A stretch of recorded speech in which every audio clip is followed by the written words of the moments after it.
Salut à tous, aujourd'hui on se retrouve pour l'épisode numéro 43 de l'After Zap Image. On va démarrer avec une très bonne nouvelle pour tous les supporters de l'Atlético Madrid. C'est officiel, c'était une grosse rumeur depuis cet été. Le retour de Diego Costa du côté de l'Atlético Madrid après ses péripéties du côté de Chelsea où il ne voulait plus du tout évoluer. Diego Costa, c'est officiel, il est de retour avec l'Atlético Madrid. Le montant c'est 65 millions. Bon, comme vous le savez, l'Atlético ne peut pas recruter, donc Diego Costa, il arrivera simplement le 1er janvier 2018, mais c'est fait. Il sera de retour avec l'Atlético donc en 2018 et d'ici là, on va continuer avec la deuxième info. Ça pourrait précipiter l'arrivée de Diego Costa, pourrait précipiter le départ d'Antoine Griezmann vers Manchester United. Les Mancuniens qui seraient déjà prêts à faire une offre d'à peu près 100 millions d'euros. Maintenant, est-ce que ça se fera au mercato d'hiver, c'est-à-dire au mois de janvier ou dans un an, bien sûr au mercato d'été dans un an. Donc ça, on le verra par la suite. Antoine Griezmann, ça fait déjà 3 ans qu'il est à l'Atlético depuis 2014 et je pense qu'il a fait le tour de la question à l'Atlético. Moi, j'apprécie vraiment le joueur Antoine Griezmann, tout ce qu'il donne et tout ce qu'il fait pour l'Atlético. C'est lui qui a été notamment le meilleur buteur lors d'une très grosse saison de l'Atlético. Ils ont été en finale de la Ligue des Champions. C'est lui qui a ouvert le compteur but de l'histoire de l'Atlético dans le nouveau stade. C'est quelqu'un qui se donne énormément sur le terrain. Franchement, avec le coach Diego Simeone, il a fait un boulot énorme et je pense pour lui, s'il veut continuer à progresser, c'est un choix intéressant de partir du côté de Manchester et d'aller se concurrencer à par exemple Romelu Lukaku ou encore Zlatan Ibrahimovic qui sont du côté de Manchester. Ensuite, on voit le résultat de l'AS Monaco hier face à Porto. Lourde défaite pour les Monégasques à domicile, 3-0 comme lors de la finale de la Champions League face à Porto en 2004. L'AS Monaco qui n'avait pas perdu depuis 17 ans en phase de poule à domicile. Hier, c'est une défaite vraiment inquiétante pour l'AS Monaco parce que tout simplement les Portugais ont été meilleurs et l'AS Monaco était vraiment inférieur au niveau qu'on lui connaît actuellement et normalement. Donc on voit encore une fois une petite statistique de Vincent Aboubakar, l'attaquant du FC Porto. Hier, il a cadré 3 tirs dont 2 buts et c'est tout simplement les mêmes statistiques que l'AS Monaco qui a cadré que 2 tirs hier. Donc vraiment un gros manque d'efficacité hier de la part des Monégasques. Assez inquiétant parce que bon, déjà 2 journées, toujours aucune victoire pour l'AS Monaco. Et les 2 prochaines, ça sera face au Beşiktaş. Le Beşiktaş qui a fait le plein pour le moment, c'est 6 points après ces 2 victoires. Donc c'est assez inquiétant pour l'AS Monaco. On continue avec une petite déclaration de Leonardo Jardim. Il nous dit: Porto a été meilleur que nous, notamment dans l'agressivité et dans les duels. Je pense que tous ceux qui ont vu les buts, et notamment le premier but et le troisième but, ils se sont dit mais c'est pas possible la défense de Monaco d'être attentiste à ce point-là. Ils étaient tous arrêtés sur le premier et le troisième but, les défenseurs monégasques. Tout le monde regardait Vincent Aboubakar, surtout sur le premier, en train de marteler le gardien monégasque de nombreuses frappes. Il n'y avait personne qui réagissait. Et le troisième but, bon, il y a pas mal de contres favorables pour le FC Porto, mais les contres, ils ont été les provoqués, les Portugais. Donc voilà, une victoire assez impressionnante du FC Porto face à Monaco, 3-0. On continue donc avec le premier triplé d'Harry Kane en Ligue des Champions. Tottenham s'est imposé face à Nicosie 3-0 et on voit les buts d'Harry Kane, donc pied gauche, pied droit et de la tête. Harry Kane, il a fait vraiment un très très beau match hier, déjà son premier triplé en Ligue des Champions. 6 points aussi, total de points, 6 points sur 6 pour Tottenham pour ce début en Ligue des Champions. Joueur très très complet, Harry Kane. Très gros mois de septembre aussi pour lui. Déjà 9 buts pour lui, je crois, sur la totalité du mois de septembre.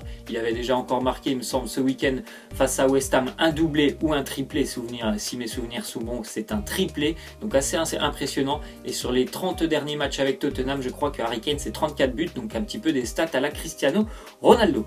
On continue avec une déclaration d'Arjen Robben. Il nous dit: le PSG a certes dépensé quelques euros de plus que nous, mais l'argent ne marque pas de but.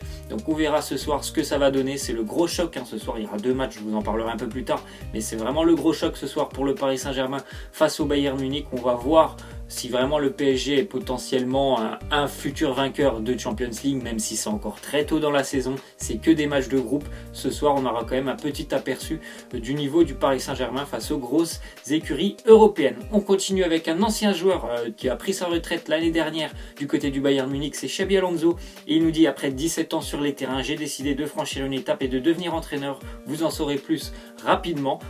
Moi, j'ai vraiment hâte de le voir entraîneur, Xabi Xabi Alonso, parce que tout simplement c'est quelqu'un qui était très intéressant sur le terrain au niveau tactique et technique. C'était vraiment un très bon joueur, donc je pense qu'il est capable de faire de très bonnes choses en tant qu'entraîneur parce qu'il a vraiment de grosses connaissances au niveau tactique, donc j'attends vraiment avec impatience de voir où il va se diriger dans sa future carrière. Ensuite on voit les statistiques de Cristiano Ronaldo avec le Real Madrid depuis son arrivée avec le Real Madrid. C'est tout simplement pharaonique, c'est vraiment énorme ce qu'il fait Cristiano, 400 matchs, 411 buts déjà pour lui, donc il marque plus qu'il ne joue de match, 111 passes D et 42 hat-trick pour Cristiano. Vraiment énorme les statistiques de Cristiano, malgré son petit coup de mou en Liga où il a tenté déjà 18 tirs, il n'en a toujours pas mis une. En Ligue des Champions, il a répondu présent. Encore une fois, hier, il a encore répondu présent face au Borussia Dortmund. On le verra un petit peu plus tard.